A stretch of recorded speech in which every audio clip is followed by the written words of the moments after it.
विभिन्न पार्टियों के राष्ट्रीय अध्यक्ष यहाँ मौजूद हैं, श्री उमेश सिंह जी, अनिल जी, शोभा जी, और विभिन्न राज्यों में उपचुनाव एवं चुनाव हुआ है, जो कि कुढ़नी में आरजेडी की सीट थी, उस पर जदयू को सीट दिया गया था, उसमें जदयू हार गई। इसके बावजूद बीजेपी वहां जीत गई।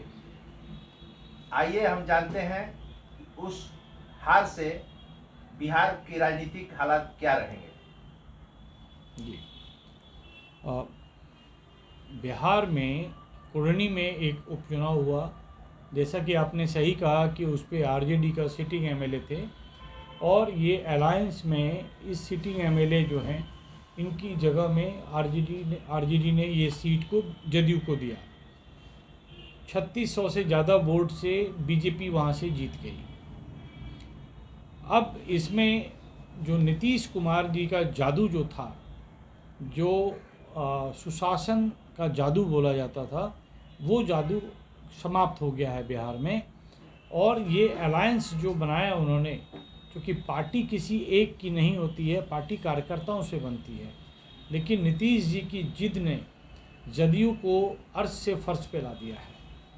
अब जदयू के कार्यकर्ता ही, जदयू के वोटर ही बीजेपी को वोट कर गए, जिसके कारण ये बहुत कम मार्जिन से बीजेपी जीती है, लेकिन बीजेपी जीत गई है। आने वाले समय में अब इस हार के कारण जदयू और आरजेडी का जो कॉम्बिनेशन है, इसका एक मैसेज ये भी जनता को बीच में है कि इस कॉम्बिनेशन को जनता ने नकार दिया। आप देखे होंगे कि अभी दिल्ली एमसीडी में चुनाव था। एमसीडी में चुनाव, जहाँ पे आप जानते हैं कि दिल्ली का एक बहुत बड़ा भाग में बिहारी हैं, इसके बावजूद भी जदयू के जो उम्मीदवार थे पार्षद के लिए, उनको 100-200 वोट आए, जबकि बिहार से कई जदयू के लीडर्स दिल्ली में कैंपेन कर रहे थे। इसका मतलब है कि जदयू को उन लोगों ने नकार दिया। गुजरात में जदयू को उन्होंने एक रिकॉर्ड बना दिया कि एमएलए पद पे, एमएलए उम्मीदवार को मात्र 30 वोट आए, और आपके जो चुनाव आयोग का एक रिकॉर्ड बना कि जदयू को 0% वोट आया।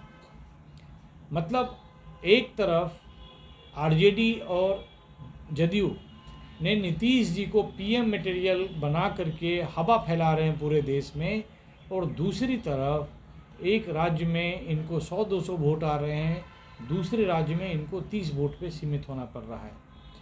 इसका प्रभाव हमें लगता है कि 2024 तक जदयू को किनारे कर देगी आरजेडी। जदयू के साथ आरजेडी का रहना उनके स्वास्थ्य के लिए लाभदायक नहीं है। आरजेडी को अन्य पार्टियों, जो नवोदित पार्टियां हैं, इनको साथ में लेके चलना चाहिए, जिनका अपना वजूद है। जी, शोभा जी बताएं, बिहार में अपराध बढ़ गया है, इस पर आपका मंतव्य जानना चाहता हूँ। जैसे बिहार में आज नया क्राइम नहीं बढ़ा है। जब जब चुनाव होना रहता है, या वो बाई इलेक्शन हो या आम चुनाव हो, या आप मान लीजिए आप पंचायत स्तर का ही चुनाव हो या नगर निकाय का चुनाव हो, चुनाव के टाइम में माहौल क्रिएट किया जाता है, या सत्ता पक्ष द्वारा या विपक्ष के द्वारा, जिनको डरने का अपने अंदर डर महसूस हो जाता है कि नहीं, अगर मेरा सीट जाने वाला है, तो लोग ऐसा माहौल क्रिएट करते हैं। और अगर चुनाव है और बीच में अगर कहीं मर्डर हो रहा है, कहीं रेप हो रहा है, कहीं अपहरण हो रहा है, रंगदारी मांगा जा रहा है, तो ये सभी सरकार द्वारा और विपक्ष के द्वारा प्रायोजित होता है। क्योंकि जिस राज्य के मुख्यमंत्री अपने आप को सुशासन बाबू का संज्ञान देते हैं कि हम सुशासन की सरकार है, और यहाँ की प्रशासन जो है सुशासन के नाम पे बालू शराब का धंधा में लोग मस्त हैं। बस ये लोग का अपना पॉकेट गरम जो होता है कमीशन से होता है, और आम लोगों के जीवन की सुरक्षा ये लोग के लिए कोई मायने नहीं रहता है। आज आप भागलपुर का ले लीजिए, अरवल का ले लीजिए, कटिहार में जो नरसंहार हुआ उसका आप ले लीजिए। आखिर जब सुशासन का राज है तो फिर यहाँ पे कहाँ भाग जा रहा है जो क्राइम करने वाला है?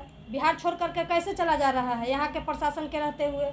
क्योंकि कहीं ना कहीं सत्ता पक्ष और विपक्ष जिसका डर होता है उनके द्वारा इन लोगों को संरक्षण प्राप्त होता है, और इन लोगों के संरक्षण में आए दिन ये घटनाएं बढ़ रही है। तो इस पे लगाम लगाने के लिए जनता को जागरूक होना पड़ेगा, और केंद्र की सरकार हो या राज्य की सरकार हो, इन लोगों को नकार करके जो राजनीतिक जो संगठन जो बन रहे हैं, जैसे हम लोग का भारतीय मानवता पार्टी है, और हम 3 पार्टियों के साथ में हम लोग अभी पे यहाँ पे प्रेस वार्ता जो कर रहे हैं, तो ऐसे बिहार में अनेक पार्टियाँ हैं। आपके साथ 3 पार्टी कौन कौन सी पार्टी? अभी हमारे साथ 3 पार्टी हैं। एक भारतीय आम आवाम पार्टी, जिनका कि शाखा कार्यालय में भी हम लोग ये प्रेस वार्ता कर रहे हैं, जो उमेश जी का पार्टी हुआ। फिर एक BPL पार्टी हुई जो एडवोकेट सुनील सर का पार्टी हुआ। मेरा भारतीय मानवता पार्टी, जिसका कि मैं खुद किसान पुत्री शोभा यादव इसका संस्थापक हूँ। और ऐसे और भी जो पार्टियाँ हैं जो बदलाव लाना चाहते हैं कि बिहार की जनता को और हमारे देश की जनता को जो मौलिक अधिकार है उनको मिले, तो उन लोगों को इस मंच पे आना होगा और एक साथ मिल करके जन मुद्दा जो है उनको उठाना होगा। बस पार्टी बना करके और अपना फ़ायदा देखने से ये ज़मीनी स्तर पे जो मेरा बिहार पहले था वो बिहार नहीं बन पाएगा। शोभा मैम, महिला, औरत, लड़कियों पर जो अत्याचार हो रहा है, इस पर आप क्या कहना चाहेंगे? देखिए, जिस घर हो या राज्य हो या देश हो, जहाँ की महिलाएं सुरक्षित नहीं है, वो देश अपने आप को सुरक्षित महसूस नहीं कर सकता है। जहाँ पे हमारे देश में महिलाओं को देवी का संज्ञा दिया जाता है, देवी स्वरूप माना जाता है। आज पूरा विश्व में किसी भी देश को माँ का संज्ञा नहीं दिया गया है, लेकिन ये भारत भूमि है जिसको कि भारत माँ हम लोग कहते हैं। और बस माँ कहने से और अंदर में माँ के लिए जो सम्मानजनक जो शब्द है, वो सम्मान प्रकट करने की भावना कहीं ना कहीं लोगों में खत्म हो रही है। तो ये मानसिकता लोगों को जो है बदलना है। ये मानसिकता हम लोग अपने घर, अपने परिवार, अपने सगे संबंधी से बदलाव लाना होगा कि जो आपकी अपनी बहन या अपनी पत्नी को जो आप मान सम्मान अपने घर में देते हैं, आप अदर जो भी महिलाएं हैं उनको, या जो आपके साथ में ऑफिस में काम करती हैं, या आपके पार्टी में जो संगठन में महिलाएं हैं, या कहीं भी रोड चौराहे कहीं भी बीच मार्केट में जो महिलाएं हैं, उनको वही हक अधिकार दीजिए, वही मान सम्मान दीजिए। आप अपने नेचर को कंट्रोल कीजिए, तब जा कर के जो है महिलाओं के प्रति सम्मान जब देगा तब स्थिति सुधरेगी। नहीं तो कहने से नहीं होगा कि हम किसी को बहन समान मानते हैं। बहन समान मानने में और बहन मानने में फ़र्क होता है। तो इन मानसिकता जो है खुद आज के युवाओं में या जो लोग हैं उनको प्रति बदलाव लाना होगा, और समाज में महिलाओं की भागीदारी सुनिश्चित करनी होगी। जो 50-50 का होगा तब जा कर के होगा। आज नीतीश बाबू कहते हैं कि हमने महिलाओं के लिए 30% आरक्षण दिया। आखिर क्यों? जब एक गाड़ी का 2 पहिया होता है और समाज में स्त्री और पुरुष दोनों को मिला करके समाज को गति दी जा सकती है, तो फिर 30% ही क्यों चाहिए? 50% क्यों नहीं चाहिए? तो हर चीज़ में भागीदारी 50-50 का होगा। जब आय का स्रोत बराबर का होगा तो एक दूसरे पे लोग डिपेंड नहीं रहेंगे, खुद सेल्फ डिपेंड होंगे लोग। तो जैसे ही मतलब उनके अंदर में एक बल आएगा कि नहीं, हम किसी दूसरे पे डिपेंड नहीं है। चाहे वो आप कोर्ट में आप जाइए, वहाँ भी महिलाओं के लिए एक समान होना चाहिए, टीचर में भी होना चाहिए, फौज में भी होना चाहिए। हर जो भी मतलब सरकार द्वारा जो भी आज संस्था जो संचालित हो रही हूँ, सभी चीज़ में, चुनाव से लेकर के हर चीज़ में महिलाओं को भागीदारी समान होनी चाहिए। तब जा कर के महिलाओं के साथ भेदभाव खत्म होगा। लोगों को मानसिकता अपने आप अंदर से चेंज करना होगा। बहुत बहुत धन्यवाद शोभा जी।